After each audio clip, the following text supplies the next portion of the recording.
음, 자, 오늘 기도 이야기입니다. 왜냐? 기도가 너무 중요하니까.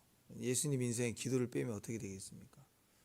어, 기도로 시작하셨고, 또 하루의 시작도 기도였고, 또 이렇게 친히 십자가를 져야 되시는 그 일에 십자가 지시기 전에 기도하러 가시는 그 모습 속에 주님이 여전히 기도하셨습니다. 그러니까 사실 우리에게 가리키시는 중요한 영적인 축복이 있다면 또 당연히 기도이겠죠. 근데 예수님은 마지막 겟세마네 동산에 십자가 지시기 전에 뭘 했느냐, 이게 너무 중요한 얘기잖아요. 그게 바로 기도였다. 그러니까 기도가 너무너무 중요하다는 것. 그러니까 본인에게만 중요한 게 아니라 당신의 제자들에게도 지금 우리에게도 기도가 너무 중요하다는 것. 사도행전에 성령이 강림하시기 전에도 예수님 부활을 본 그들에게 약속한 일을 기다리라. 그러니까 어떻게 기다리냐? 기도하며 기다리라. 오순절 앞두고 기도하게 하셨어요. 그러면 결론적으로 예수님 재림 직전에 교회들에게 뭘 요구하실까요? 어떤 시간을 보내게 하실까요? 당연히 기도하는 시간들을 보내게 하십니다. 그러니까 기도가 너무 중요한 거예요. 그렇게 중요하면 예수님은 또 기도에 대해서 가르쳐 주셔야 되는 거 아니겠습니까? 근데 예수님은 기도를 평생의 제자들에게 기도를 가르쳐 주셨어요. 기도란 무엇인가? 기도하게 대하여. 그 다음에 기도의 원칙, 뭐 이런 거 안 했다고. 근데 그렇게 안 했지만 제자들 한 번은 와서 우리도 기도를 가르쳐 주세요. 그랬잖아요. 주기도문을 가르쳐 주시고. 근데 주님은 그렇게 기도에 가르치시는 주님의 패턴을 보면 학문적으로 또 원리적으로 또 가르침이라는 어떤 공간과 학습의 과정을 통해서 가르치신 게 아니라 주님은 처음부터 끝까지 제자들에게 기도를 가르치셨어요. 어떻게 보면 마지막 친히 지시는 십자가 바로 그 직전에 겟세마네 동산에 가장 위대한 기도의 모습을 보여주셨죠. 그러니까 주님이 지셔야 될 십자가 주님이 지시면 돼요. 그러니까 주님이 지시기 위해서 제자들이 뭐 기도가 필요했나요? 그냥 주님이 기도하시면 되는 거예요. 그런데도 끝까지 제자들을 데리고 가시죠. 그리고 평소에도 주님은 기도에 대해서 말씀으로 막 가르쳐 주지는 않았지만 본인이 늘 제자들에게 말씀을 가르치고 난 이후에 늘 밤이 맞도록 기도의 삶을 살았어요. 이게 가르침이에요. 이게 예수님의 가르침의 모습입니다.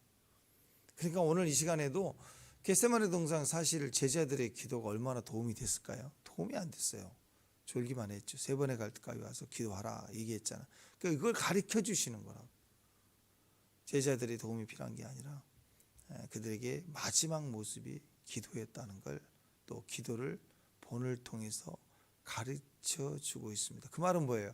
우리의 삶에 가장 필요한 게 기도다. 우리 사명 감당하는 데 기도다. 우리 마지막 끝날에까지 해야 될 게 뭐냐? 기도다. 기도자가 첫 번째 사명이다. 기도자 사명. 축복합니다. 이 원리를 우리에게 말씀을 하고 계십니다. 기도 너무너무 중요한 겁니다. 그 중요한 것을 가르치실 때 야 니들아 기도가 얼마나 중요한지 아느냐 하면서 막 윽박 지르고 소리 지르고 기도 안 한다고 막 닥달하고 너 기도 안 하면 당장 나가서 죽어 막 이렇게 욕쟁이 할머니처럼 막 기도 안 하면 죽어 그리고 기도 안 해? 족보에서 판다 막 이런 얘기하고 막 넌 내 제자가 아니다 막 이러고 막 이렇게 막 윽박지르고 질책하고 뭐 이러지 않으셨어요. 예수님은 이 가장 중요한 가르침 중에 하나가 기도인데 39절에 보니까 습관을 따라 습관을 따라 감난산에 가시매 습관을 따라 가셨다. 예수님 십자가 지시기 바로 직전에 기도하시는데 그 기도를 어디서 하셨는가? 아무 때나 했다. 물론 아무 때나 하실 수 있어요. 비행기 타고 할 수도 있고 길 가며 할 수도 있고. 예수님의 기도의 특징이 하나입니다. 예수님이 기도를 가르쳐 주시는 기도의 가르침 중에 특징 중에 하나입니다. 습관을 따라 습관된 자리에 습관된 장소에서 기도하신 거예요. 그게 가르침이에요. 그게 본을 보여주는 거예요. 습관을 가졌다는 것은 무슨 뜻입니까? 예수님에게는 규칙이 있었대요. 가장 중요한 것을 가르치는 데 있어서 제일 중요한 게 자기 규칙이에요. 예수님은 반복하셨어요. 반복을 통해서 습관이 생겼대요. 습관이 생겼다. 그것 자체를 가지고 그것을 통해서 제자들에게 보여주시는 것이 기도였다라는. 처음에는 제자들이 따라가지 못했죠. 나중에는 자연스럽게 예수님의 모습을 닮아냅니다. 예수님이 왜 저렇게 철저하게 성경 전체의 가장 강력한 중보의 자리 겟세마네 기름을 짠다 그랬잖아요. 눈물이 핏방울로 막 땀으로 떨어지는 이 엄청난 기도의 이 모습 속에 이렇게 처절히 기도하는데 제자들은 왜 졸고 있었을까? 여기는 중요한 이유가 있습니다. 왜 졸고 또 졸하는가? 중요한 건 습관이 안 돼서 좋은 거예요. 습관이 안 됐을 때 기도 이렇게 차라하고 막 엄청 기도하고 할 때 졸려요. 졸리게 돼 있습니다. 새벽도 습관이 안 되면 우리가 피곤하고 지치고 그렇게 돼 있어요.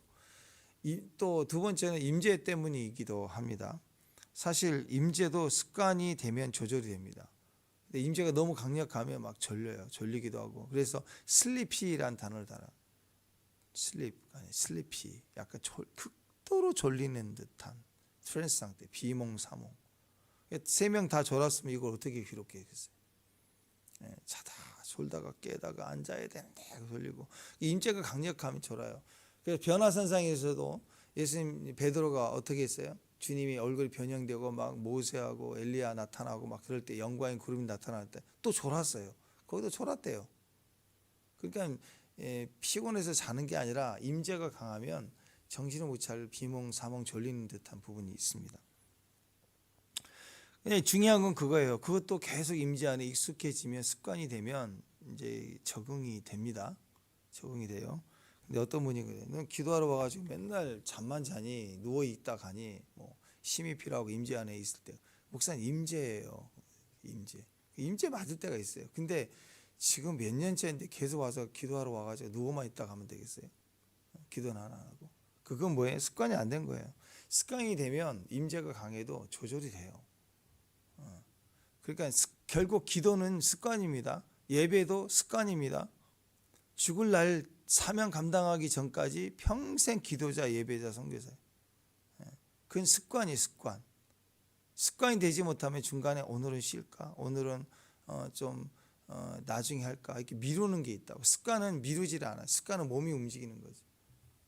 습관이 될 때까지 하는 거. 그게 승리이고 그게 가르침이 됩니다. 상대에게 가르침이 돼요. 예수님 방식은요. 어떤 식으로 가르쳤느냐? 자기가 습관이 되는 거예요. 자기가 습관이 되면 어떤 일이 벌어지냐면 습관이 되잖아요. 그럼 주변에 습관이 될 때까지 그걸 반복하는 것을 지켜본 사람들에게 목마름이 생깁니다. 습관이 되면 계속 지켜보는 사람들이 저렇게 힘들게 하나? 저렇게 피곤할 텐데 막 이렇게 염려하고 생각하고 때로는 왜 미련하게 하냐? 막 이렇게 가르치려고도 하고 막 그래요. 그래서 지켜봐요. 그런다가 습관이 딱 되면 내 즐거움이 돼요. 기도하는 그 시간 가장 즐거움이 돼요.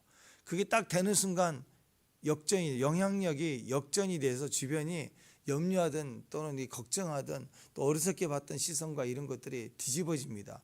그래가지고 그 사람들에게 소원이 생기고 저기 진짜인가 의심이 생기고 그러면서 어떤 사람에게는 갈망함이 생겨요. 그래서 이제 대화하는 수준이 바뀌어지는데요. 그걸 통해서 주변 사람들은 목마르게 됩니다. 나도 하는 그런 갈증을 일으키게 되어 있습니다. 그러니까 볼 때마다 기도가 중요하니까 기도해라 이러고 계속 그러면요. 예수님이 그러면 스승이 그러면 아버지가 그러면 목사님이 그러면 계속 기도하라 계속 그러면요. 자꾸 주눅 들고 잔소리화가 돼요. 그래서 듣기 싫어해요. 선생님이 공부하라 맨날 이렇게 얘기하시면 얘들 피한다고. 예수님은 가장 중요한 것을 어떻게 강조하고 가르치셨느냐? 본을 보여주셨다. 본을. 그걸 통해서 가르쳤어요. 평소에도 예수님의 그 기도가 너무너무 인상적이었잖아요. 그래서 늘 본을 보이고 계속 기도하고 그러니까 제자들이 가만히 생각해 보는 거예요. 요한의 제자들도 기도하는, 우리에게는 기도하라고 한 번도 가르쳐 주지 않는데, 근데 주님은 가장 많은 기도를 하시는 걸 보면서 제자들이 물어봐요. 우리에게도 기도를 가르쳐 주세요. 그래서 주기도문이 탄생하게 됩니다. 우리에게 알려지게 된 거예요. 중요하다고요 막 강조하면 이게 나중에는 잔소리처럼 앵무새처럼 기도하라 이러면 기도하겠어요? 애들이? 안 하죠. 볼 때마다 기도하라 계속 제가 이렇게 떠든다고 생각해 보세요. 여러분 기도할 마음 생겨요? 피하지. 시끄럽기만 하지. 피한다고. 주님은 그렇게 하지 않으셨습니다. 그러니까 여러분 집에서 애들 볼 때마다 공부해라. 그럼 뭐로 들어? 잔소리로 듣는다. 시끄러워. 그만해.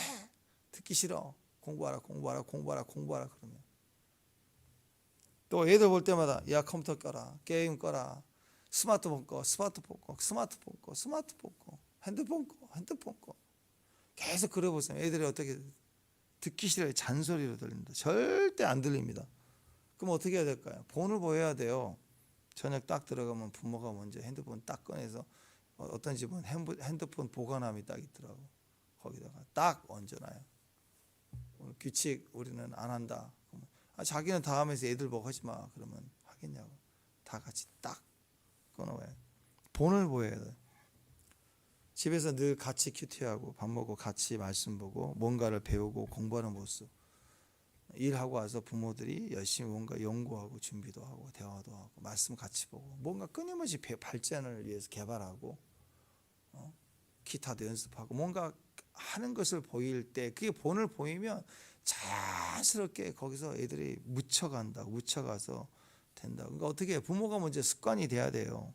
습관된 행동이 가르침이에요. 습관이 될수록 강력해집니다. 가르침이 강력해지는 거예요. 본을 보이면 따라하게 돼 있어요. 본을 보이면 따라하게 돼 있다고. 저는 그런 상상을 해봐요. 만약 대통령이 기도하는 모습을 보여요. 기도하는 모습을. 국정 연설하기 전에 카메라 비치면 한쪽에서 의례 순서 진행할 때 막 기도하고 있는 모습이 잠깐 잡히고, 나와서 잠깐 묵념하면서 기도하고, 그리고 얘기도 하고, 회의 진행할 때도 개인적으로 기도하고 시작하고. 그러면 막 비난할 거예요. 공석에서 말이야. 어떤 사람은 나는 불교인인데 불교인들을 모독했다, 차별했다, 막 난리를 치겠죠. 그래도 꾸준히 자기 습관이에요. 그냥 누가 뭐라고 하든 하는 거예요. 그러면 어떤 일이 벌어질까요? 소원이 생긴 사람들이 있다니까요. 우리 같은 사람은 기도할 거 아니에요. 중보할 거 아니에요. 대통령 나라에서 기도하는구나. 그럼 나라 기도 운동이 막 시작이 돼요.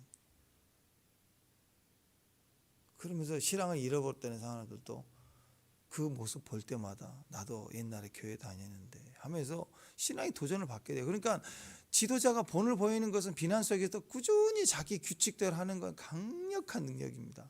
이 규칙대로 가는 것은 가르침이고요. 그 규칙대로 된 파워는 이 세상에서 이길 힘이 아무것도 없어요. 운동선수가 한 가지 동작을 규칙적으로 해서 습관이 돼버리면 그 동작은 막 긴장되고 떨리고 하는 그 상황에서 다 이겨먹을 수가 있는 거예요. 규칙된 훈련은 상대가 아무리 수비를 잘해도요, 그 수비 훈련이 규칙된 것보다 내가 공격 훈련이 규칙된 사람은 더 이기게 돼 있습니다. 거기서 승부가 나는 거예요. 모든 게. 그게 우리의 능력이 됩니다. 규칙된 능력, 그게 강력한 가르침이 됩니다. 그러니까 본을 보이면 따라해요. 기도해라. 이렇게 공부해라. 미디어 꺼라. TV를 꺼라. 그러면요, 잔소리로 하니까 자기 방에 가서 문 꽉 닫고 스마트폰을 본다고 몰래 다 봐요. 요즘에 안 볼 수가 없어요. 잔소리가 아니라 제일 시작은 본을 보이는 거예요. 기도의 자가 돼버리는 거예요. 예배의 자가 되는 거예요. 그런 모습을 보이는 게 첫 번째다. 그러니까 기도하라 그러지 말고 보고 따라하게 만드는 것, 삶이 되는 것. 그러면 보는 사람들에게 점점 목마름이 생깁니다. 보고 또 보고 보면 나도 모르게 소원이 생기고 목마름이 생기는 거예요. 항상 더 좋은 것을 먼저 보여주면 손에 쥐고 있는 나쁜 것은 서서히 내려놓게 되어 있다고. 한번 뒤집어서 생각해 보세요. 여러분, 부모가 오면은 집에서 맨날 야, 술 갖고 와. 집에서도 술 먹고, 그 다음에 뭐 TV 크게 틀어놓고 뭐 그런 아빠가 있다고 합시다. 정신 못 차리는 아빠가 있다고 생각합시다. 근데 애가 갑자기 공부하기로 결정해서 막 공부하기 시작했대. 그러면 아내가 얘기할 거 아니에요. 좀 조용히 하라고. 술 먹지 마. 막 이렇게 야단치고 막 싸우고 그럴 게 아니라 애가 공부를 시작했다고, 변화가 시작했다고. 그러면 알아차릴 거 아니에요. 부모가 그 정도 되면 자중하려고 하지 않겠어요. 그러면서 끊어지는 거라고. 애도 규칙을 가지면요 변화가 됩니다. 저도 어린 아이들 이렇게 막 태어나가지고 이제 산후조리원이 있다 집에 오고 얼마 안 돼서 초대하고 막 이럴 때 갈 때 보면 애가 이만하잖아요. 근데 집집마다 경험을 보니까 엄마만 아빠만 있는 집도 그렇지만 옛날에는 대가족이 할머니도 있고 그랬잖아. 그런 집을 가보더라도 있잖아. 그 집 원래 그런 집이 아니에요. 얼마나 가족이 많아서 특히 할머니가 막 말이 많으신 분이에요. 막 엄청 시끄럽게 떠들고 그런 분인데 너무 조용한 거예요. 그 집이 애 때문에. 애가 그 제일 거실을 차지해갖고 딱 있는데 들어가자마자 진짜 고요한 밤, 거룩한 밤, 평화에 묻힌 밤에 들어가자마자 다녀왔습니다. 해야 돼. 모든 사람들이 다 조용해지기 시작해. 애가 들어오니까 그게 정상이에요. 똑같아요. 한 사람이 죽도록 기도를 하고 그 가정에서 본을 보이면 강력한 가르침이 생기죠. 부모가 정말로 TV를 치우고 정말 같이 대화하고 기도하고 찬양도 하고 예배도 하고 계속 그렇게 하면 애들이 게임을 하든 뭐 한다고 해도 그게 계속 쌓이면요 애들 눈치가 있다고. 집에서 딴지 못하게 되는 거예요. 그러니까 본을 보이는 게 가장 강력한 가르침이고 가장 중요한 방식이라는 것입니다. 그래서 여러분 우리가 본을 보여야 되는 거예요. 또 한 가지 여기 중요한 원리가 하나 나오는데 그것은 건강한 그 공동체, 가정이든 교회든 건강한 공동체가 되려면 관계가 건강해야 돼요. 관계가 건강해서 같이 가려면 뭐가 필요하냐면 사회적 거리두기가 필요해요. 적당한 거리는 반드시 필요합니다. 부부도 마찬가지예요. 모든 걸 다 알아야 된다. 아니 그런 전지전능한 하나님 어디 남편이 아내 거 다 알아야 돼요. 아내가 남편 스마트폰 이름, 거래처, 친구 이름 다 알아야 된다. 그건 뭐냐면 하나님 되겠다는 거예요. 선악과 따먹겠다는 거예요. 그렇게 간섭하고 확인하고 움직이려고 아내가 남편을 그렇게 돼버리면 절대 그 관계 오래 가지 못합니다. 모든 관계는 너무 친밀해야 돼요. 그러면서도 거리가 있어야 돼요.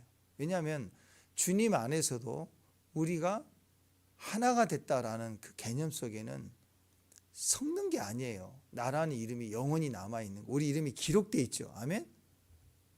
여러분이 그리스도 안에서 내 영혼을 갈아넣고 내가 다 소멸되도록 나는 없어지도록 겸손해도 그리고 없어졌다 할지라도 주님은 이름을 불러주시고 이름을 기록하고 하시는 거예요.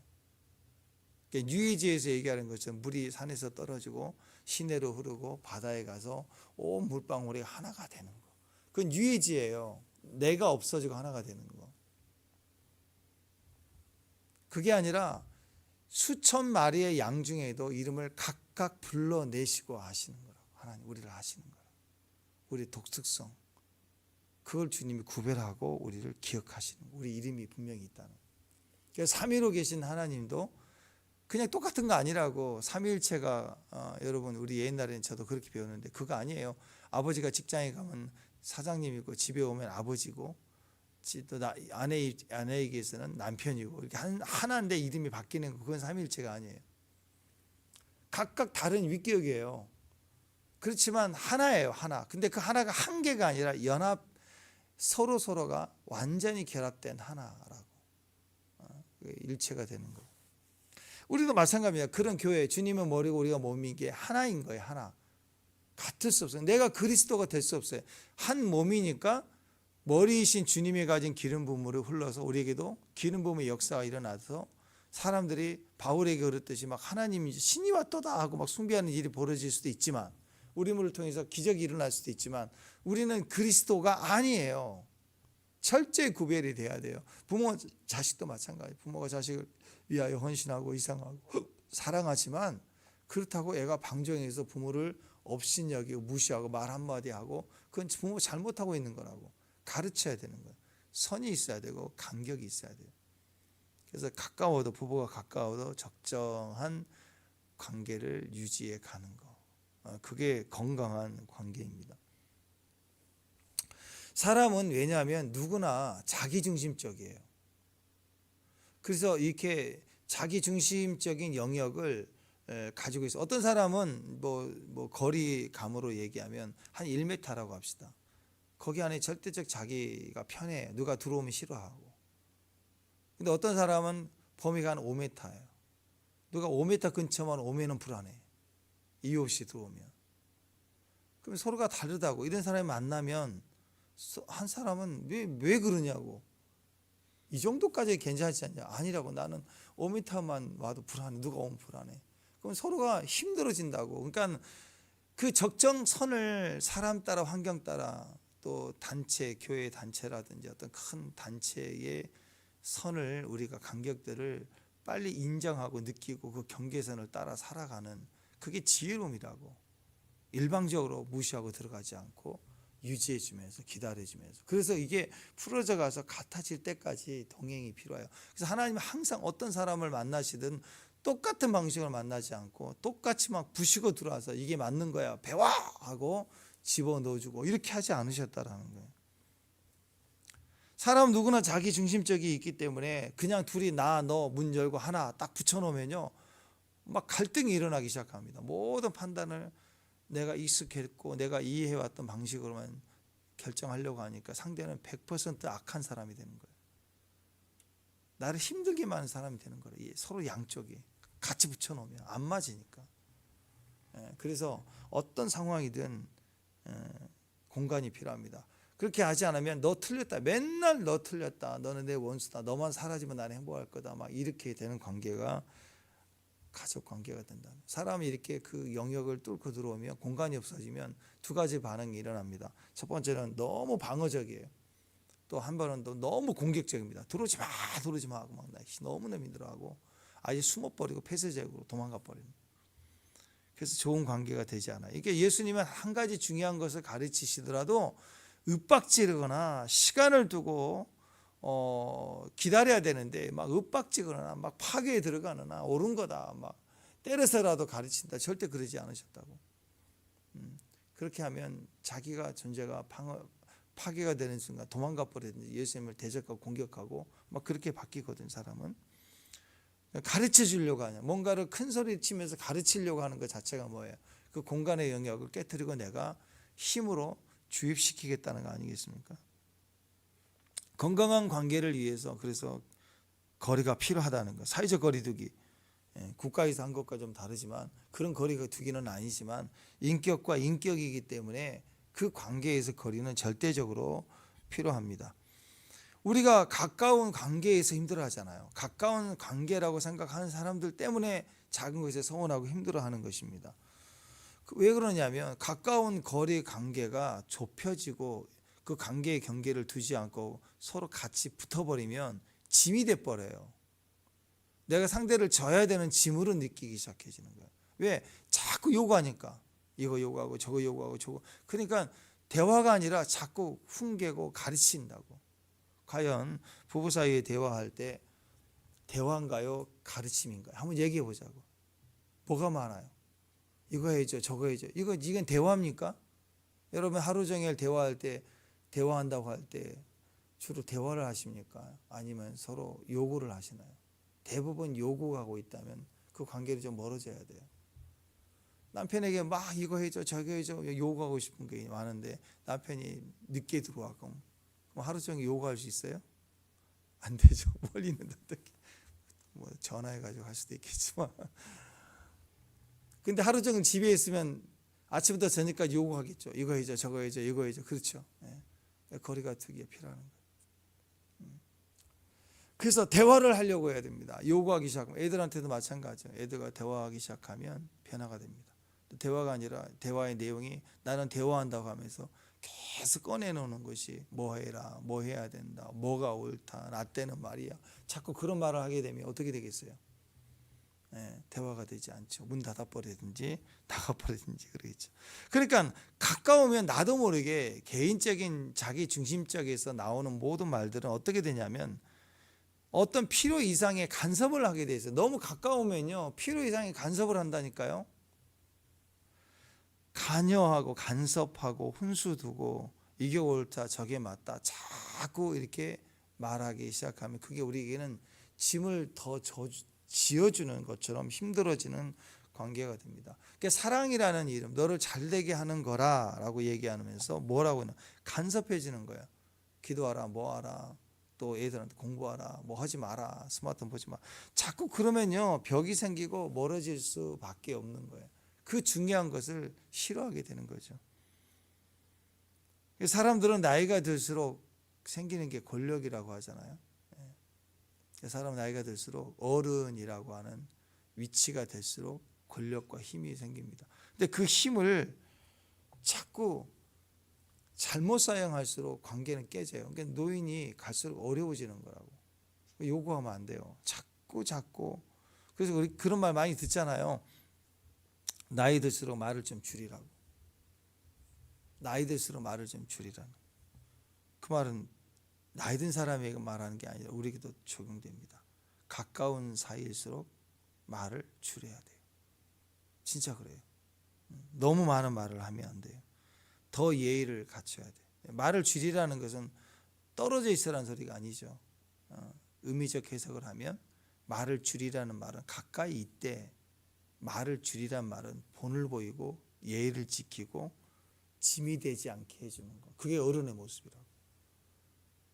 그러니까 주님이 여러분에게 기도할 때마다 우리가 좀 때로는 답답하죠. 주님이 탁탁탁 1, 2, 3, 4 다 해주면 너무 좋겠지만 주님이 옆에 계시고 임재가 느껴지는데 너 이거 해라 저거 해라 어제 그렇게 하시나요? 우리는 뭐 내가 돌아버릴 거야 지금. 주님이 얼마나 우리에 대해서 말이 많으시겠어요. 저녁에 잘라 그러면 따따따따 깨면 또 따따 계속 그런다고 생각해 보세요. 얼마나 힘들겠어요. 얼마나. 주님도 우리를 임재하시고 함께 하시고 기다려 주시지만 하나하나 지적하고 막 우리를 갖다가 막 수술하든 맨날 그리 쥐 만지고 막 그런 고통이죠. 여러분 그래서 우리는 가까운 인간의 관계도 마찬가지 가까울수록 예의를 지켜야 됩니다. 그리고 존대해야 돼요. 짐이 되지 않게 족쇄를 치우려고 하지 마세요. 더 사랑하는 사이라고 할 때도 마찬가지입니다. 그래서 이건 뭐냐면 예의를 갖춰라 그리고 존중해 주라 이 뜻은요 가까운 관계에 필요합니다. 예를 들어서 고마울 땐 고마운 건 고맙다고 해줘요. 가까우면 안 해요. 나도 해준대 생각 고맙다는 얘기는 안 한다고. 가까워도 그거 해줘서 고마워. 고마운 건 고맙다고 말해줘야 돼요. 고마운 걸 당연하게 생각하면 안 돼요. 부부 사이에서도 당연하게 생각하면 안 돼요. 얘기를 해야 돼요. 미안하다. 그거 가지고 그래. 아니라 무뎌지면 안 돼요. 미안할 때도 무뎌지면 안 돼요. 미안하면 미안하다고 꼭 얘기를 해야 돼요. 고맙다고 얘기를 해야 돼요. 그게 적당한 거리의 모습이에요. 그리고 그것이 친밀해지는 방법이기도 합니다. 그러니까 너무 가까워도 간섭하고 사랑한다는 말로 내 소유로 끌어들이려고 하니까 힘들어지고 또 너무 멀어도 문제가 되겠죠. 그래서 제일 좋은 관계는요. 어제 생각해보니까 난로가 제일 좋은 거 아닌가 싶어요. 난로. 겨울철 난로 피울 때 생각해 보세요. 너무 떨어지면 춥죠. 근데 너무 좋아 해가지고 안고 있으면 어떻게 되겠어요? 예전에 그 배삼룡 씨 했더니 얼굴이 이렇게 타가지고 막 이래. 날로 너무 좋다고 가까이 붙으면 큰일 나죠. 사람마다 틀려요. 너무 뜨겁다 그러면 이 정도. 막 들어와서 추울 때는 가까이. 좀 덥다 그러면 멀리. 이렇게 간격이 있잖아요. 너무 가까워도 너무 멀어져도 안 됩니다. 어느 선에 적정선에 자기 거리가 있을 때 기분 좋은 관계가 됩니다. 그게 인간관계 너무 중요해요. 하나님 관계도 마찬가지입니다. 그래서 인간관계 모든 관계에 있어서는 개별성 그리고 거기 연합성 이 두 가지가 필요합니다. 개별성 각자를 인정해 줘야 돼요. 우리 교회에 다양한 성도들 기도할 때 다양한 모습들이 있어요. 다 독특해요. 인정해야 돼. 그런가 하면 동시에 연합해야 돼요. 함께 해야 됩니다. 같이. 그러니까 같이 또 따로 같이 있어야 돼 이게. 같이도 있어야 되지만 그러면서 또 따로. 그래서 집도 그러잖아. 가정도 아무리 사랑해도 원룸 아니잖아요. 작은 방이어도 안방 같은 크기만 해도 사람은 안방 크기 하나를 원하지 않고 두 개를 원하지. 쪼개서라도 나누기를 원하잖아. 가족이지만 각자 또 따로가 필요한 영역이 있다라는 거예요. 41절 보세요. 41절을 읽어보십시다. 41절 시작. 그들을 떠나 돌 던질 만큼 가서 무릎을 꿇고 기도하며. 자, 여기 보니까 거리가 나오죠. 적정한 거리. 어떤 거리예요? 돌 던질 만큼 가서라는 거리가 나와요. 기도할 때 예수님의 거리감이에요. 예수님은 이 정도 영역을 보이죠. 너무 멀리 가면 가르치면 안 되겠죠. 너무 가까이 있으면 또 방해가 되고. 자기 기도의 거리 그리고 가르침의 거리 적정선을 지켰다는 거예요. 가족이 아무리 좋아도요, 친구가 아무리 좋아도요, 내일 중요한 시험을 앞두고 있다 그러면 그리고 공부해야 된다 그러면 거리감이 필요하지 않겠어요? 그죠? 내일 시험 보는 학생이 가족이 되고 친구가 좋아도 내일 시험 보는데 공부해야 되잖아요. 그럴 때 필요한 게 거리감이라고. 친구가 가족이 필요 없어. 그래서 혼자 가방 싸고 나가서 산속에 간다. 그럴 수도 있겠죠. 근데 또 굳이 또 그렇게까지 할 필요는 없죠. 또 가족끼리 저녁 먹고 다 같이 거실에 앉아서 차 마신다고 하는데 버럭 화를 내면서 내가 시험인데 지금 뭐 하는 거냐고 막 그래도 좀 그렇잖아요. 내가 이 집이 그렇고 그러면서 짐 싸고 또 혼자 나갈 거예요? 그건 또 너무 또 극단적이잖아요. 정 공부가 필요하면 그렇게 해야 되겠지만 그렇게까지는 할 필요 없잖아요. 그냥 어느 정도 거리감. 거실이 있을 필요는 없죠. 자기 방에 가서 조용히 문 닫고 그리고 나머지 집중할 수 있도록 이렇게 하는 공부하는 거 그 정도가 거리감이에요. 그 정도가 거리감. 나 빼고 밥 잘 먹고 그리고 차 마시고 과일 먹는다고 막 그러면서 막 원수 삼고 분노 토하고 뭐 그럴 필요까지도 없어요. 그냥 내 적정선에서 할 수 있는 공간 영역을 지키고 그 거리감을 가지면 충분히 우리는 감당해 갈 수 있다라는 거예요. 우리도 기도할 때 그래서 또 삶의 공간을 살아가는 과정에서도 이런 적정한 예수님의 거리감이 필요합니다. 적당한 거리, 돌 던질 만한 거리까지 가서 이게 예수님의 모습이었어요. 돌 던지는 만큼의 가까운 거리, 이게 적당한 거리의 성경적 표현입니다. 너무 가깝지도 않고 또 너무 멀리 떨어져 있지 않는 적정한 거리. 왜냐하면 이 거리에서 본을 보일 때가 제일 좋기 때문에 그래요. 본이 보여지기 때문에. 그래서 기도도 같이 해야 됩니다. 그렇지만 또 같이 붙어서 한번 보세요. 우리 한 5명 기도하는데 여기서 앞에 줄줄이 앉아가서 하면 얼마나 힘들어요. 띄엄띄엄 앉아서 기도해야지. 그런가 하면 또 집에서 하는 것처럼 또 혼자만 있는 게 좋다고 하면 교회 뭐하러 나와요? 집에서 하면 되지. 근데 교회는 교회대 모임에 함께하는 것에 기도의 파워가 있고 또 그러면서도 맨날 붙어서 여기서 5명이 붙어서만 있으면 또 안 되죠. 왜? 어떤 분은 소리가 크다 그러고 어떤 사람 작다 그러고 스타일이 달라요. 그래서 같이 동시에 또 따로 이런 원리들이 필요하다라는 것입니다. 가정에서도 마찬가지입니다. 그러니까 너무 붙어 있지 마세요. 너무 간섭하지 마세요. 너무 체크하려고 하지 마세요. 자꾸 옳다라는 맞다라고 하는 이야기로 코치하려고 하지 마세요. 예를 들어서 학교에서 애가 돌아왔는데 울고불고 억울하다고 막 난리를 칩니다. 그러면 같이 흥분해서 막 길길이 뛰지 말고 들어보지도 않고 뭐 누구야 막 그러고 학교 쫓아가지 말고 애가 일단 그러면 또 어떤 사람은 그래요. 애가 그냥 한두 마디 하는 도중에 한 30% 얘기하는데 애를 막 훈계. 네가 행동을 그렇게 하니까 막 가르쳐 주려고 한다. 아니 충분히 들어보라고 끝까지. 그냥 판단되는 대로 코치를 해. 이럴 땐 이렇게 하고 아니 충분히 들어보라고. 거리감이 필요해요.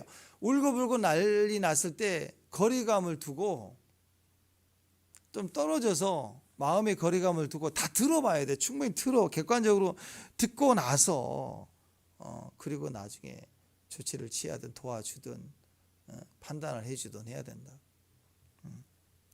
그러니까 그게 돌 던질 만큼의 거리입니다. 너무 붙어서 듣지 마세요. 너무 간섭하려고, 너 다 가르쳐 주려고 하지 마세요. 그냥 코치하려고 하지 말고 들어주는 거예요. 관계 거리를 들어주고 지켜주면서 그냥 이렇게 듣는 거예요. 또 너무 그렇다고 너무 또 무관심하게 멀리 떨어져서 지켜보듯이 그렇게 해서도 안 되겠죠. 적정한 거리를 두고 있는 거. 그게 기도의 모습이었고 그게 관계의 모습이었다는. 우리도 마찬가지입니다. 그게 우리에게 필요합니다. 이런 사회적 거리 두기, 인격과 인격 사이 거리 두기 너무너무 필요합니다. 이런 좋은 그 기초가 되는 거죠. 좋은 관계의 기초가 되는 것입니다. 정확히 자기 뜻을 전달하기 위해서는 일단은 먼저는 거리 두기를 해야 돼요.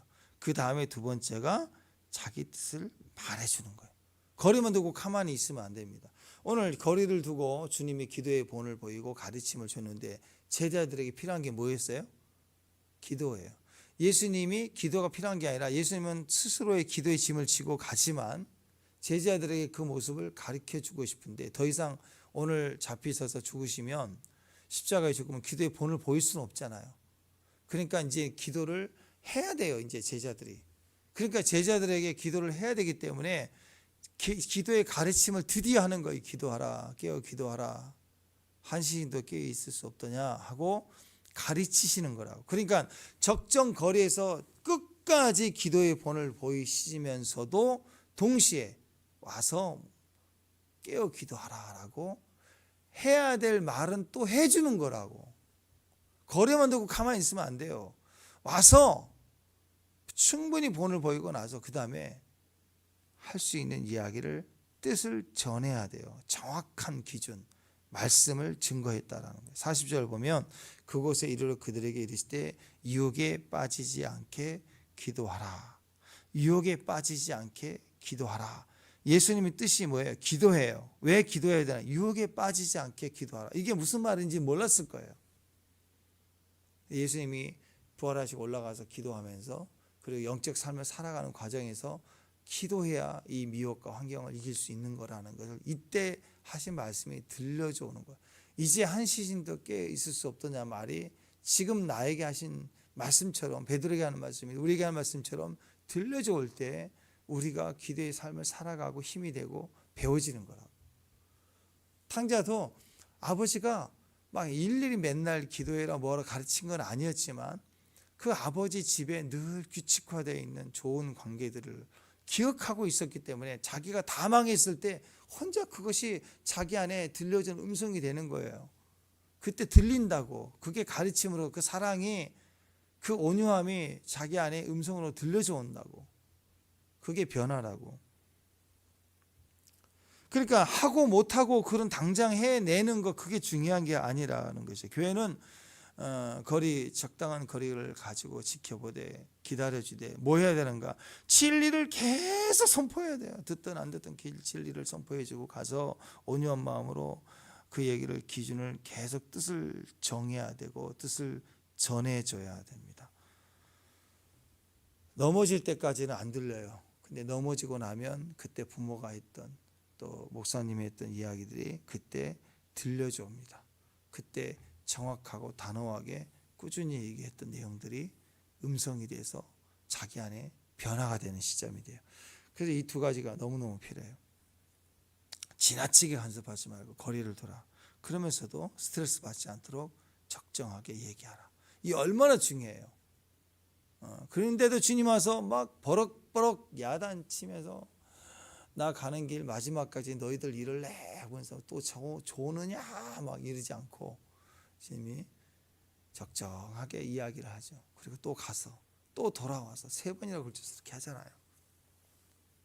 가장 강력한 본을 보여주셨다. 교회에서 목회자가 그래요.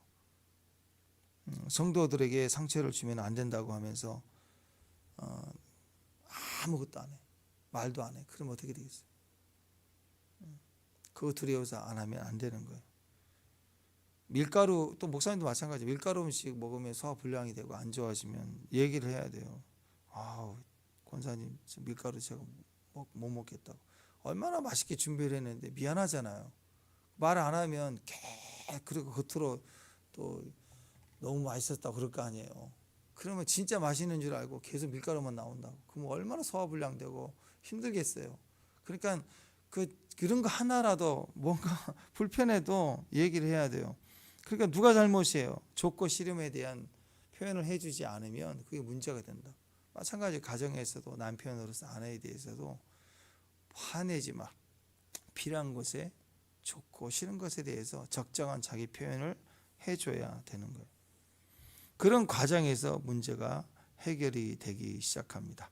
그러니까 정확한 표현을 하는 훈련이 필요합니다. 어떤 사람은 자기 마음에 안 들면 화만 낼 줄 알지 말을 못해. 엉뚱한 말을 해. 또 화내지 말고 나는 이게 필요하다라고 얘기를 하라고. 가르치고 시키려고 하지 말고 얘기를 하고 부탁하라고. 부탁하면 거의 들어줍니다. 왜? 사랑하는 관계니까. 그러니까 여러분 분노하고 화내고 짜증내지 말고 좋으면 좋다, 싫으면 싫다, 난 이게 좋다. 그리고 그것을 얘기해 주는 관계가 건강해지고 그게 좋은 관계인 거예요. 우리가 서로 진짜 원수가 아닌 이상 그거 싫다고 하는 걸 굳이 막 억지로 막 시키는 사람 어디가 있겠어요. 싫으면 한두 번 더 권하다가 싫으면 못하게 되는, 기다려주는 게 필요하지 않겠습니까?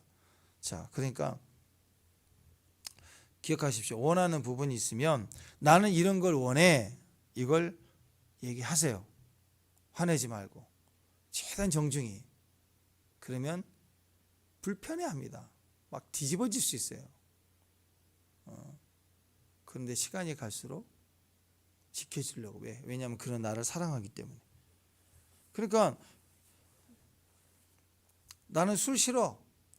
우리 집에서 술 싫어. 내가 사랑하는 당신에게서 나는 술 냄새 나는 거 싫어.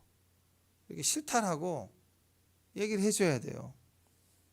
근데 갑자기 막 술 먹는다고, 술 먹고 들어와갖고 남편이 이 정죄하고 미워하고 너는 오늘부터 사탄이다 그래가지고 막 그렇게 난리를 펴버리면, 막 어떤 사람은 또 방언기도까지 했대.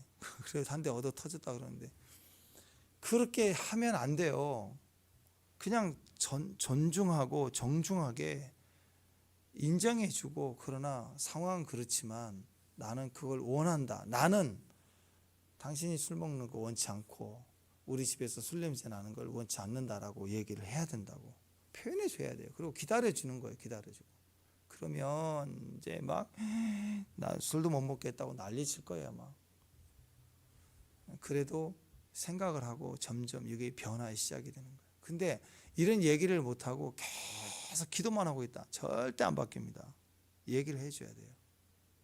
주일날 안 오더라도, 주일날 당연히 뭐 일이 있어서 나갈 수밖에 없는 상황이더라도 그냥 내 마음, 여러분 마음이 뭐예요? 아내들 마음이 뭐예요? 여보, 난 당신과 주일날 교회 가고 싶어. 얘기를 하라고. 하는 게 중요해요. 그 막 뭐 사탄 취급하고 뭐 대적하고 싸우고 엎어치기 하고 어떤 사람이 막 너무 화가 나가지고 남편이 술 먹지 말라는, 토요일날 술 먹고 왔다고. 그러니까 마음은 안타깝죠. 토요일 잘 보내고 주일 교회 한번 데려가고 싶은 마음이 있었겠죠. 근데 그걸 막 저녁에 토요일날 늦게 연락도 안 되고 술 먹고 들어오니 얼마나 화가 나겠어요. 그렇다고 해서 콩나물국이라고 그냥 뭐 생콩나물에 물만 담아서 주고, 막 북어국이라고 북어 그냥 물에다 담아서 주고 해장 하나 주고 화내고 그럴 게 아니라, 실망은 되겠지만 또 얘기하는 거예요. 평소에도 또 얘기하고 계속 왜 내 소원이고 내 표현을 정확하게 해주는 거예요. 나는 그걸 원한다. 그 기다려주는 거예요. 시간이 필요하잖아요. 담배도 마찬가지입니다. 정죄하고 미워하지 말고 정말 걱정되는 중심으로 그냥 내 원하는 표현을 해주는 거예요. 이제 끊자고, 하루하루 좀 줄여보자고, 그리고 시간이 지나면 한 번씩 끊어 가보자고, 그렇게 얘기를 하는 거예요. 당신 예수님 믿어서, 예수님 믿으니까 같이 천국 간다는 게 나 얼마나 좋은지 모른다고. 근데 담배 계속 피우면 폐가 썩어가지고 나보다 일찍 죽을 거 아니냐고. 그러니까 좀 줄여보라고. 이렇게 하면서 기다려주는 거예요. 나는 담배 피는 거 원치 않는다는 걸 얘기를 하고 기다려주라고. 기다려주고 얘기하고 그러면 끊게 돼 있어요.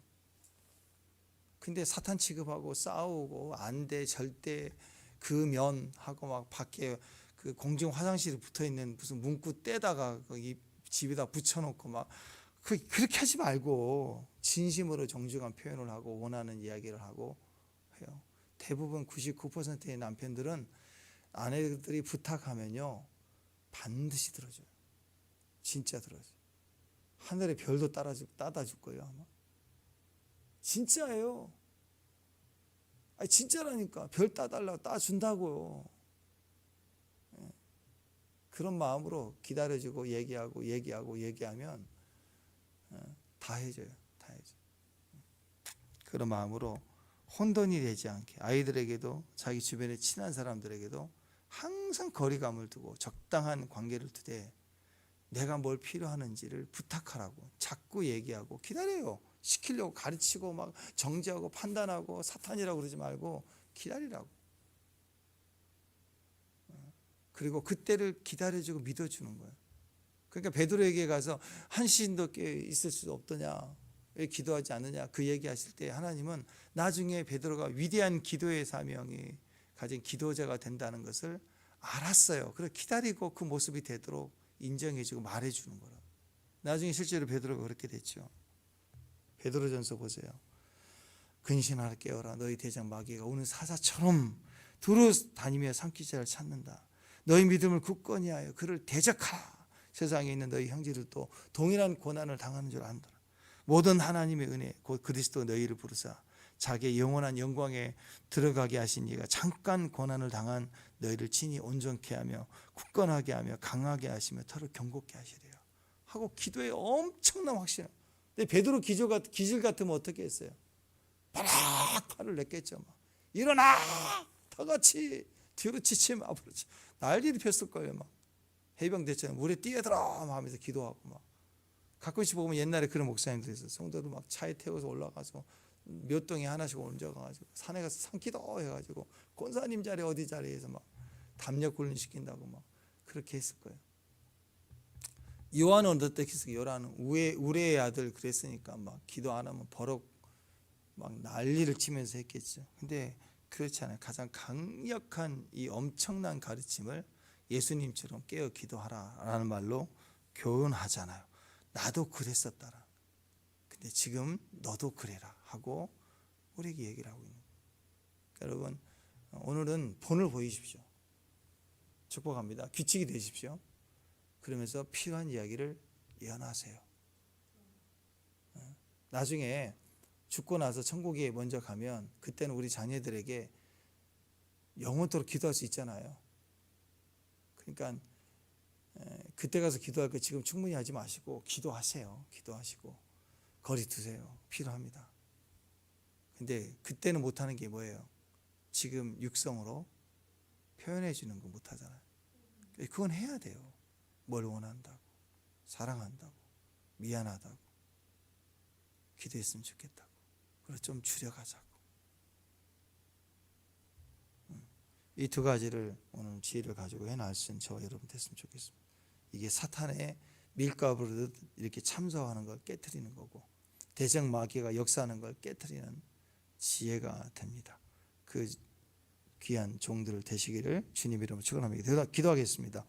오늘 환난 날 끝날까지라도 규칙된 그 승리가 우리의 삶의 모습과 본이 되어 나타나던 또 주를 그렇게 성실하게 섬기고 동행하는 가정에서도 동행하는 귀한 관계를 이뤄내는 종들 되게 하옵소서. 예수님 이름으로 기도합니다.